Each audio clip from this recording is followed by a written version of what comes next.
Running a one-shot can be a really fun experience. It can allow you to introduce new players to tabletop role-playing. GMs can also use them to try out new stories, new settings, and different things that they maybe don't want to commit to for a full campaign. But running a one-shot can be a little bit different than running a full-on campaign, and with that, there come a few pitfalls that GMs can easily fall into. Welcome to the Tabletop Empire. My name is Nate, and today I want to share with you 5 mistakes that I have made as a GM when running a one-shot, and hopefully by the end of this video, you will be equipped to not make the same mistakes I did. Before we dive into it, this video is sponsored by RPG Sessions, an awesome online tool for playing Genesis or Star Wars narrative dice role-playing systems. With RPG Sessions, you can create an unlimited number of characters, vehicles, and adversaries, bring them into a central game experience on the game table where you can roll skill checks, run initiative, and so much more. There's even an integrated Discord bot so you can play games on your Discord server using powerful inline commands. Seriously, this tool is amazing. You can trust me, I'm a YouTuber, and I also touch grass. You can also touch grass completely for free at rpgsessions.com. So the first mistake I have made when running a one-shot is not bringing pre-made characters. Because running a one-shot lasts only one session, spending hours creating characters for all of your people the way that they exactly wanted to be made is just a massive waste of time. Instead, you can try one of these 3 options. The first option is to create a few varied characters and then let your players choose from the list provided. Give each of the characters that you make a different kind of motivation, some character quirks, tie that into how they're spec'd out, and that'll make each of them fun and unique to play.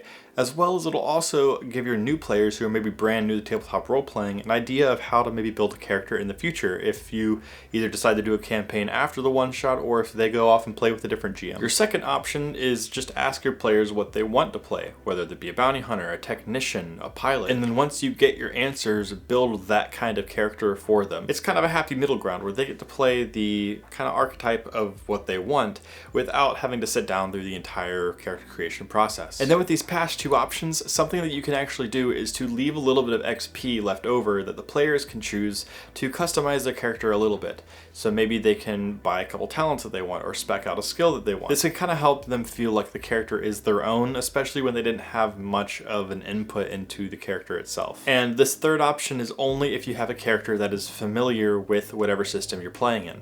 And that is if they want to make their own character without your help, in their own free time, they are free to do so. So I played a one-shot with some friends a few months back. 4 of my players had never played Star Wars RPG before. One of my players has played in many of my campaigns before, and he's very familiar with the system.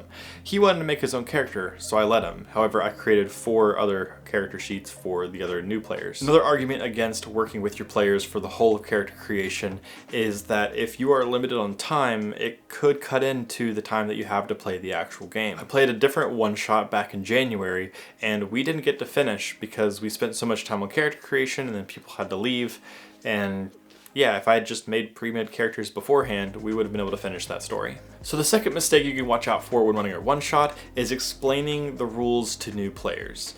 Let me clarify that a little bit. You don't want to over-explain the rules to new players. Tabletop RPGs have a lot of different rules, and you can easily overwhelm new players, especially if it's their first tabletop role-playing game. And if you just overload them with rules, they're just gonna be more confused at the start of the game. All you need to do is to explain the bare minimum required to actually start. And then they can pick up on all the other rules as the game goes along. When I play Star Wars RPG with my friends who are brand new to the system, I will typically explain how to roll checks, what the different dice symbols are, how to cancel them out, pretty much just a general overview of how to use the dice, and then a general explanation of destiny points.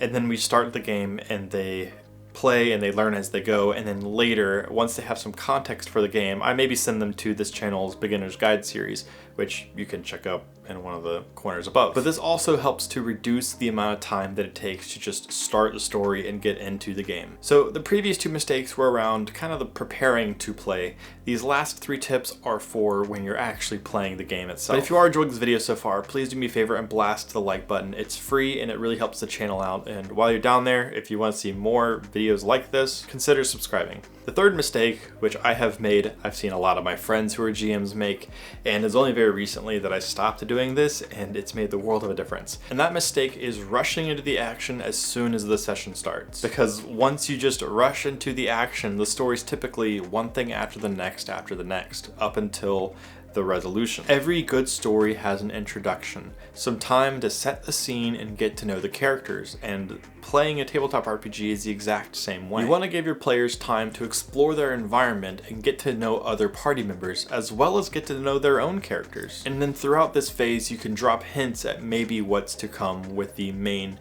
action and plot of the story. And then, when the action does start, your players are more immersed into the world they're in, they're more connected to the other characters, and they're probably more prepared to roleplay their character because they have a better understanding of what they're doing. I've mentioned in a couple previous videos a Genesis one-shot that was kind of like a Martian alien horror one-shot. Well, in this one-shot, I gave some space at the beginning of the story. The players were able to explore the Mars colony base, get to meet some of the other NPCs that would show up throughout the game, get to know each other and give time for these random characters in the base to actually form a bond and team up. And as this was going on, I was sprinkling in things here and there, hints of the alien monster invasion that was to come, which ultimately led to the players trying to investigate what was causing these issues. And then when the aliens finally invaded, it was a really cool, but also really natural feeling transition in both the story and the vibe of the base and the game itself. Mistake number 4 is going to be overcomplicating the plot. Sometimes we as GMs can be a little overzealous about the story. We can want to stuff it chock full of all these little cool things and Easter eggs and pieces for the players to find and potentially explore, but what we have to keep in mind is that a one-shot is typically contained into one session. You don't want to have story points that are opened and then you don't have time to resolve them. Also, when you have way too many story elements planned out, it can actually take away from the player's agency, so they don't feel like they can do much, which is another word for being railroaded. And also, overcomplicating the plot can really just sometimes drag out the story to be a lot longer than it needs to, which is where your players' attention spans will probably start to drop out. A long tabletop RPG session can be really fun, but not when it starts to feel dragged out and feeling like certain parts of the story are unnecessary to the major overarching plot. This is the one mistake I've actually experienced more as a player than the GM itself. I remember being a player and not actually enjoying being a player character for the longest time because unresolved story points are not fun. There's other moments where it's like I'm chasing the big bad and I roll a nat 20 with a +4 proficiency and nothing happened. And it was like, okay, well, why was I allowed to roll that check if my perfect roll didn't do anything, literally nothing. And then I kind of just subconsciously checked out from the rest of the session because I felt like I just wasn't able to do anything. Leave some space in your story for your players to help tell a part of that story. And the last mistake to avoid with a one-shot is rushing the ending to the point where there is a lack of closure. It can be really easy when you're exhausted after 7 hours and the players finally defeat your big bad to just spend like 2 minutes on the ending, pat on the back, you did it guys, good job, the town people celebrate you. What do you think about the session, the one shot?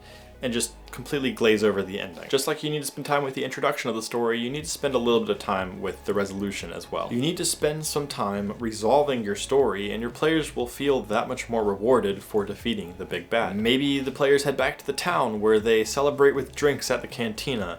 Maybe the mayor hands them the key to the city. Even if the ending only takes an extra 10, 15, 20 minutes, it'll really help your characters find that closure in the story and it'll make that one shot as a whole feel way more satisfying looking back on it. For more GM tips, consider subscribing to the channel, and if you're interested in maybe looking into Star Wars RPG, check out a lot of this channel already because this is a Star Wars RPG channel. A huge thanks to the Patreon subscribers. You all are incredibly appreciated. And for everybody else, if you want access to exclusive videos, if you want your name to appear on the screen here at the end as well as some other really cool perks, consider checking out Patreon and helping support this channel and helping us grow. You can check all of that out. There's a link down in the description below, and if you like what you see, consider supporting. Thank you so much to everybody for watching. I will see you guys in the next video, but until then, and as always, may the Force be with you.